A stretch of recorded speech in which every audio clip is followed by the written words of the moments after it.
हमारे सभी सम्मानित अन्नदाताओं को हमारा सादर प्रणाम।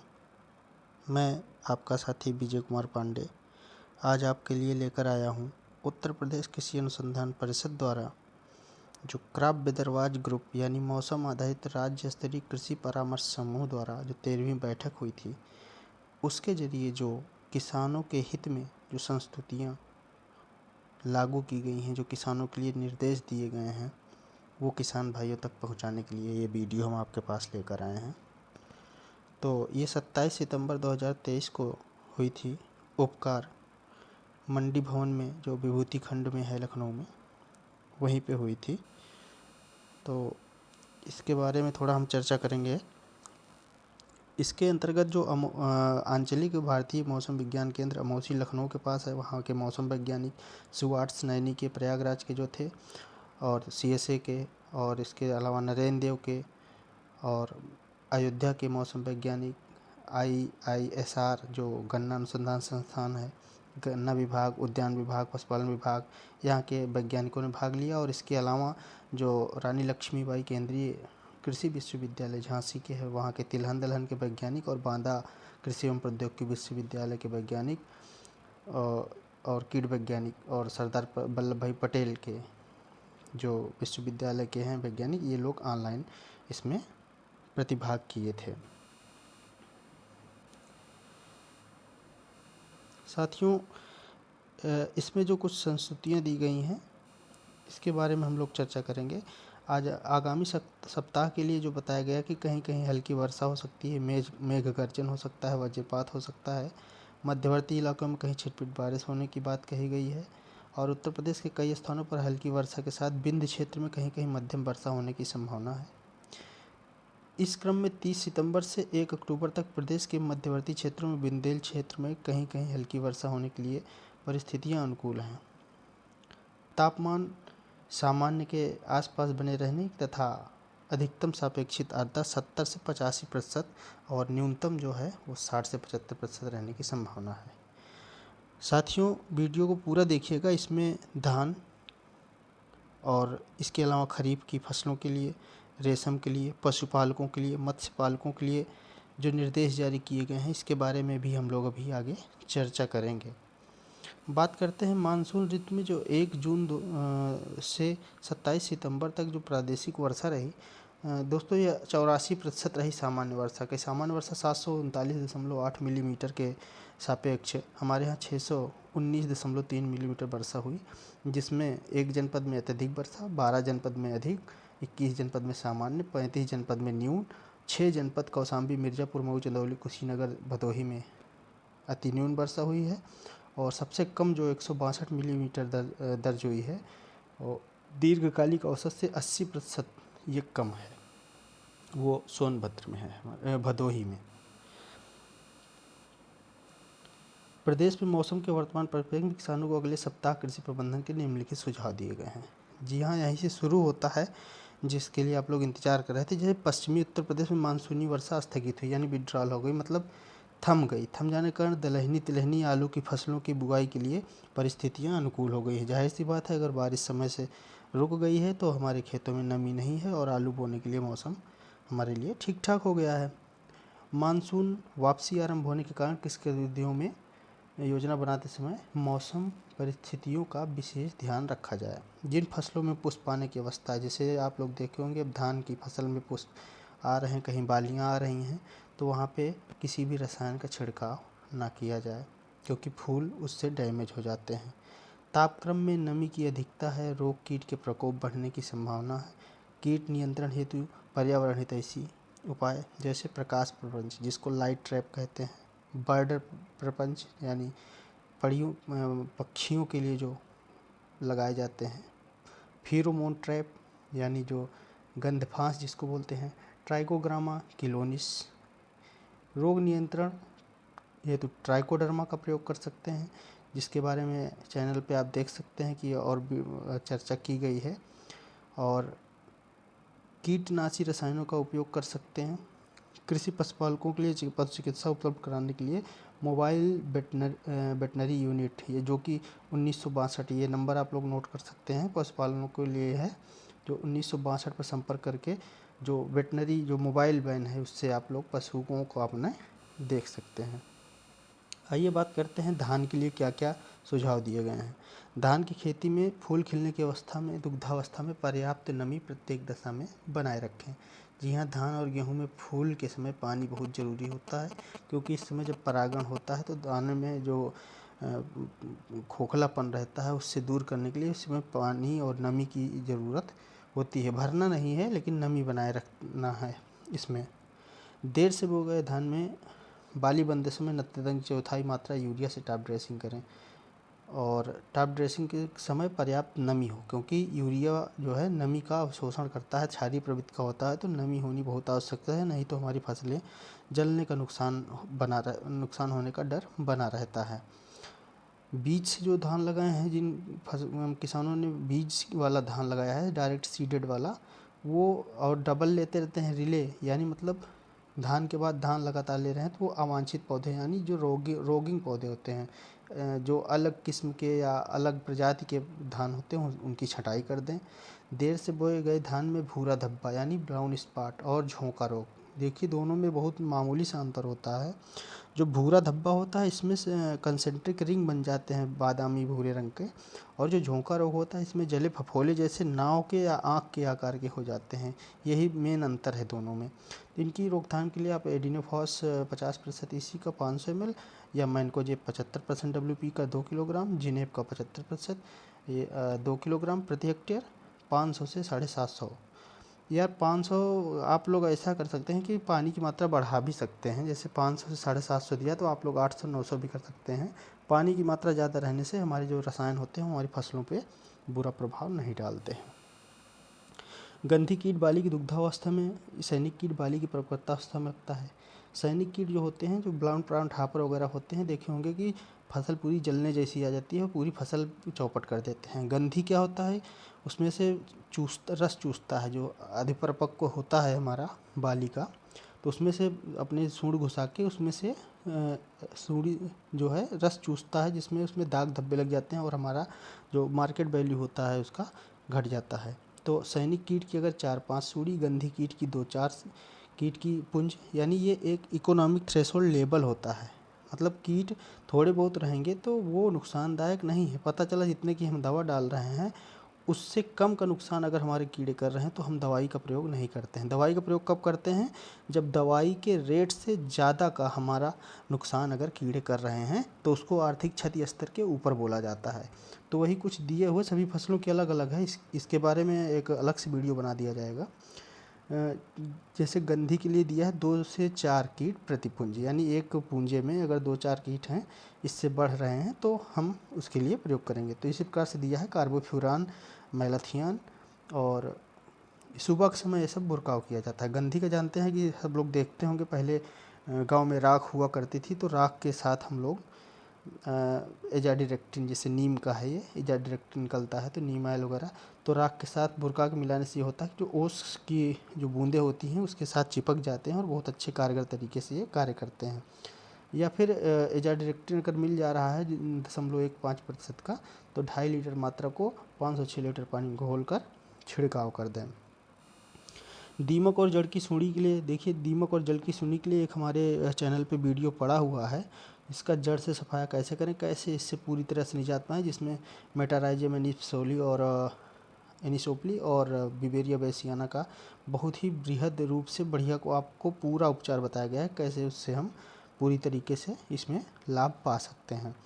इसके अलावा आप लोग देख सकते हैं जो रासायनिक दवाएं हैं, इसमें कार्बोफ्यूरान है जिसको 0.3% CG 25 किलोग्राम 3 से 5 सेंटीमीटर स्थिर पानी में बुरकाव करें। पत्ती लपेटक, इसके लिए भी एक शॉर्ट वीडियो हमारा पड़ा हुआ है जिसमें आपको बताया गया है इस दवाई के बारे में। तना छेदक लगता है, इस कीट लगते हैं, इसमें कार्ट ऑफ हाइड्रोक्लोराइड लगा सकते हैं, और कुछ दवाएं भी रिकमेंड की गई हैं, आप लोग वीडियो में देख सकते हैं। तो ये हो गई हमारी धान की बात। दलहनी फसलों की बात करें तो जो देर से बोई गई उर्द मूंग है उसमें फली बेधक का पाया जाता है, जिसमें BT 5% का BT होता है बैसिलस थेरिन्जेंसिस, जो एक कीट होता है, मतलब कीट रोधी होता है। BT का एक फार्मूलेशन बनाया गया है जो एक वायरस होता है जो उसमें डाल दिया जाता है। तो BT क्या है, एक बैक्टीरिया है, वायरस नहीं सॉरी बैक्टीरिया है, जो हमारी जो इल्ली वगैरह होती हैं उनको इन्फेक्टेड कर देता है और वो लटक के गिर के मर जाती हैं। इसके अलावा इंडोक्साकार्ब का प्रयोग कर सकते हैं, क्विनाल्फास या फेनबेलेट धूलाती है, साइपरमेथ्रिन या डेकामेथ्रिन इसका प्रयोग आप लोग कर सकते हैं। पत्ती पर अगर सुनहरे चकत्ते पड़ जा रहे हैं तो इसका मतलब उसमें जो है येलो बीन मोजैक लग गया है, पीला चित्र पड़ रोग। ये सफ़ेद मक्खियों द्वारा फैलाया जाता है। इसके रोगग्रस्त पौधों को उठाड़ें और मक्खी के कंट्रोल के लिए डाइमेथोएट का 30 EC का प्रयोग कर सकते हैं 1 लीटर, या मिथाइलोडिमिटान जो 25 EC का आता है इसका 1 लीटर लेके आप इमिडाक्लोपिड 1 लीटर 1 ml दवा प्रति लीटर पानी के साथ करके इसका भी 2-3 छिड़काव करके इन सब चीज़ों से आप बचाया जा सकते हैं। अगर पत्ती लपेटक लग रहा है तो डाइमेथो तो इसके लिए भी काम करेगा। साथियों, तिलहनी फसलों में यही होगा कि तोरिया की बुआई यदि अभी तक नहीं की है तो संपूर्ण उत्तर प्रदेश में भवानी प्रजाति की, देखिए एक नई प्रजाति है, आप लोग नोट कर सकते हैं, भवानी प्रजाति 30 सितंबर तक इसकी पूर्ण, यानी तोरिया का समय चल रहा है। जी हाँ, बिल्कुल, इसीलिए वीडियो और डाला गया है और इसीलिए संस्तुत भी की गई है जो हमारे उपकार के वैज्ञानिकों के द्वारा आपके लिए आई है। तो तोरिया की बुआई का समय चल रहा है, 30 सितंबर तक आप लोग कर दें। राई सरसों की विंध्याचलखंड एवं आगरा मंडल के सिंचित क्षेत्रों के लिए उपयुक्त जो प्रजातियां हैं उसमें दी गई हैं राई 4, रोहिणी, माया उर्वशी, बसंती पीली, नरेंद्र स्वर्णा, नरेंद्र राई, NDR 8501, ये सब। असिंचित में वरुणा T62 और वैभव, ये अक्टूबर के प्रथम पखवाड़े में करें। समय का बहुत ध्यान रखें किसान भाइयों। मूंगफली में जड़ सड़न एवं टिक्का रोग, देखिए जड़ सड़न जो सॉफ्ट रॉट होता है, टिक्का रोग जो टिक्का रोग जैसे आप लोग देखे होंगे मूंगफली में बहुत भयंकर रोग होता है। तो इसके लिए भी एक अलग से वीडियो बना दिया जाएगा, इसी चैनल पे ही आपको मिल जाएगा। तो इसके लिए हम लोग क्या करते हैं, मैनकोजेब, कार्बेंडाजिम, ये तो तत्कालिक लाभ हैं। तो ट्राइकोडर्मा जो दवा होती है उसका अगर भूमि उपचार कर रहे हैं या बीज शोधन करके बो रहे हैं तो ट्राइकोडर्मा भी बहुत अच्छा काम करता है उकठा में, टिक्का रोग में। और जो सॉफ्ट राट लगती है तो सॉफ्ट राट भी फंगस से ही लगता है, तो ये कार्बेंडाजिम, मैनकोजेब, ये सब मिला के आप लोग इसमें दिया हुआ है, डाल सकते हैं। गन्ना की खेती की बात की जाए तो इसमें कुछ वैरायटियाँ दी हुई हैं, आप लोग नोट कर सकते हैं। शरतकालीन बुआई गन्ने के लिए तैयारी की जा रही है, नर्सरी समय समय पर आवश्यकता अनुसार सिंचाई करते रहें। गन्ना बुआई के लिए प्रदेश हेतु स्वीकृत गन्ना किस्म का बीज सुरक्षित कर लें, यानी बीज आपको सुरक्षित रखना है। मृदा उपचार के लिए 10 किलोग्राम ट्राइकोडर्मा प्रति हेक्टेयर, वही जो ट्राइकोडर्मा की बात कर रहे हैं, तो बाविस्टीन से भी कर सकते हैं।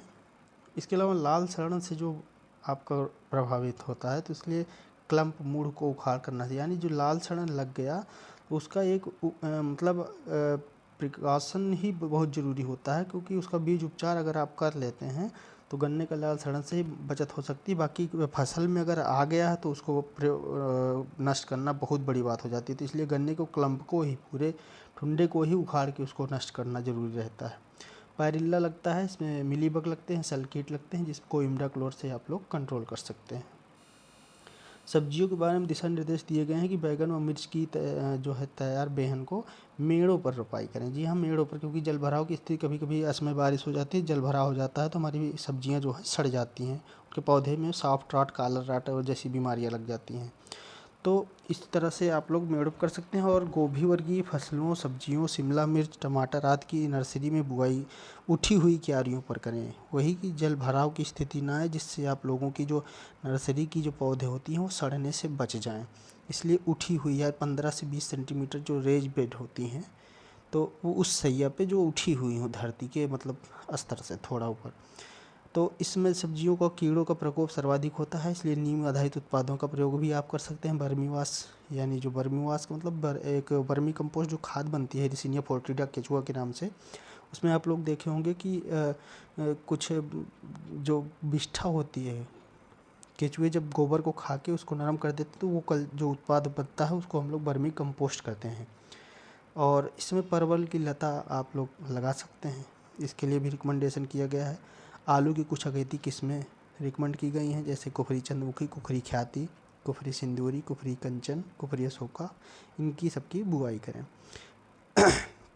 और एक चीज़ किसान भाइयों ध्यान रखें, यदि शीत गृह से भंडारण करने से पहले वो आलू को उपचारित नहीं किया गया है तो शीत गृह से निकालने के बाद, छाँटने के तुरंत बाद आलू को बोरिक एसिड में 3% घोल में 30 मिनट तक उपचारित करें। ये क्यों होता है? ये डार्मेंसी ब्रेक करने के लिए होता है। आप लोगों ने देखा होगा कि कोई भी फसल जैसे मूंगफली को भी आप लोग देखे होंगे कि उसको कभी कभी निकाल के बुआई कर देते हैं। जैसे आलू में है कि आप तुरंत अगर उसका बीज खोद के तुरंत बुआई करेंगे जमेगा नहीं, क्योंकि इसमें कुछ डार्मेंसी पीरियड होता है, सुसुप्तावस्था होती है। तो उसको तोड़ने के लिए ही बोरिक एसिड का उपचार किया जाता है। और अंकुरित बीज आलू को उपचारित ना करें, यानी अंकुरित वाला फिर आपका बढ़िया से उत्पादन भी नहीं देगा और इसकी जो शाख हैं वो भी अच्छे से नहीं निकलेंगी। आलू की मुख्य फसल 15 अक्टूबर से लेने से खेत में तैयारी बीज की व्यवस्था कर लें। मुख्य फसल हेतु कुफरी बहार, कुफरी बादशाह, कुफरी आनंद, कुफरी सतलज देख लें। इसमें से जो आपका क्षेत्रीय आपकी बढ़िया चल रही हो वो वैरायटी आप लोग इसमें से चयन कर सकते हैं। बागवानी में आप लोग उसका जीर्णोद्धार कर सकते हैं जो पुराने लगे हुए हैं, और आम के बाग में 10 वर्ष से अधिक अगर लगे हैं तो उसमें आलू, मिर्च, टमाटर, लोबिया, ग्लेडियोलस इसकी इंटरक्रॉपिंग करके यानी अंतरासंसन करके अतिरिक्त आय के लिए भी आपको इसमें निर्देशित किया गया है। केले के फल वाले पौधों में स्टेकिंग यानी सहारा देना, क्योंकि पौधे गिरने की संभावना बनी रहती है। और तथा केलों की तलवार पुत्ती, इसमें देखिए कि जो केले के होते हैं उसमें एक तलवार शकर होता है और एक जल शकर होता है। तलवार शकर जो सीधे ऊपर जाता है पतला, उसको रहने दिया जाता है। बाकी शेष में जो साइड साइड में शकर्स निकलते हैं उनको काट दिया जाता है, जिससे पूरा पोषण हमारे एक केले के पौधे पे लगे। जो बगल में निकलती रहती हैं शकर्स उनको जो है हम लोग काटते रहते हैं। इसमें 50 से 60 ग्राम यूरिया प्रति पौधा देकर मिट्टी में मिलाएं और बागों में सिंचाई गुड़ाई करते रहें, जिससे निराई गुड़ाई करने से खरपतवार नहीं रहेंगे, कीट रोगों की समस्या बहुत कम आएगी। पशुपालन में अभी लंपिंग स्किन रोग चल रहा है जिसको LSD कहते हैं, विषाणु जनित है। तो पशुपालन द्वारा टीकाकरण का कार्यक्रम चलाया जा रहा है। पशु चिकित्सालय आपके निकटतम होंगे ब्लॉक पे, वहाँ पे भी आप संपर्क करके इसको देख सकते हैं। FMD का टीका लग रहा है। और सुबबुल वृक्षों की जो पत्तियाँ होती हैं देखा होगा आपने, उसको तोड़कर संरक्षित कर लें। बरसीम ऐसी जगह बोइए जहाँ पे खरपतवार जिस खेत में ज़्यादा हो वहाँ पे बरसीम लगाने से ये एक तरह से क्लीनिंग क्रॉप बोली जाती है। तो जो खरपतवार, क्योंकि बरसीम जड़ से नीचे से काटी जाती है तो उसमें खरपतवारों की संख्या बहुत ही कम हो जाती है, कभी कभी एकदम ख़त्म हो जाते हैं। तो खरपतवार जहाँ हो वहाँ पे बरसीम लगा लें। और हरे चारा को साइलेज बना के, चाहे टावर साइलेज या गड्ढा साइलेज बना के उस समय के लिए रखें जब हरे चारे की उपलब्धता हमारे यहाँ नहीं रहती है। तो ये भी एक आपको संस्तुति की गई है वैज्ञानिकों द्वारा कि हरे चारे को साइलेज बनाकर उस समय के लिए संरक्षित कर लें। वर्तमान मौसम में मक्खी मच्छर का प्रकोप बढ़ रहा है, आप लोग देख ही रहे हैं। डेंगू और तरह तरह के वायरल फीवर चल रहे हैं। इसका टाइफस आ गया, डेंगू, मलेरिया या टाइफाइड आ गया। तो आप स्वयं भी अपना ध्यान रखते रहिए, कीवी वगैरह खाते रहिए, फल का जूस वगैरह सेवन करते रहिए, नियमित व्यायाम योगा करते रहिए, जिससे डॉक्टरों पर खर्च होने वाला पैसा आपका बचत हो और आपका स्वास्थ्य ठीक रहे। दिनचर्या में आप लोग भी अपना ध्यान रखते रहें। मत्स्य पालन में इस समय क्या करना है, किसान भाइयों देखे होंगे कि तालाब में बहुत ज़्यादा खरपतवार आ गए हैं। तो खरपतवारों को साफ़ सफाई कर देनी है और इसमें कुछ रसायन उर्वरकों की मात्रा उसमें जो है रिकमेंड की गई है, आप लोग डाल सकते हैं। मत्स्य पालकों को बीज के वृद्धि हेतु पूरक आहार, मानी जितना मछली का जो भार है उससे 1 से 2% प्रतिदिन आपको करना है। जैसे 100 किलो मछली है तो उसमें 1 से 2 किलो आपको आहार उसको देते रहना है। रासायनिक उर्वरकों एवं पूरक आहार के प्रयोग से जब तालाब के पानी का रंग हरा हो जाए तो आहार की मात्रा कम कर दीजिए। हरा रंग आपको प्रतीत करता है कि आपका जो है आहार की मात्रा बराबर है। रेशम के लिए भी कुछ संस्कृति दी गई है कि जो सेकेंडरी जो आप रेशम का अगर उसकी फसल ले रहे हैं कीट पालन के अवधि में साफ़ सफाई का विशेष ध्यान दें, क्योंकि ज़्यादा अगर खरपतवार झाड़ झंखाड़ हो जाते हैं तो उसमें रोग की समस्याएं ज़्यादा आने लगती हैं। और भीगी हुई पत्तियाँ कीट पालन में उनको ना खिलाएं इस समय, क्योंकि मौसम जब नमी होती है तो उसमें वायरस बैक्टीरिया बहुत ज़्यादा एक्टिव हो जाते हैं, इसलिए इससे आप लोग दूर रहें। वृक्षारोपण में है जो पौधे मर गए उसकी गैप फिलिंग करें। और क्रॉप वेदर वॉच की अगली बैठक 12 अक्टूबर 2023 को अपराह्न 12 बजे की जाएगी, जिसकी आप वेबसाइट भी आप नोट कर सकते हैं UPCAR यानी upcar.up.gov.in। इस पर भी आपको ये साइट पूरी स्क्रीनशॉट चाहे कर लें या फिर इससे आप लोग डाउनलोड कर सकते हैं। और अगली वीडियो जल्द से जल्द आपके पास पहुंच जाएगी। जो त्रुटियां हो उसको क्षमा करिएगा। आप लोग इसका ध्यान देके अपनी कृषि उपज को संभाले रहिए, बचाए रहिए, क्योंकि आप कोरोना के टाइम में आप लोगों ने ही एक ऐसा योगदान दिया था जो हमारे देश की अर्थव्यवस्था को पुनः अपने ढर्रे पर लाकर छोड़ा है। तो इसलिए आप सभी को बहुत बहुत धन्यवाद और पूरा वीडियो देखने के लिए धन्यवाद। चैनल को सब्सक्राइब कर लें और भी महत्वपूर्ण वीडियो के लिए कमेंट करें, उस पर आपको वीडियो बनाई जाएगी। धन्यवाद। जय हिंद, जय भारत, जय जवान, जय किसान, जय विज्ञान।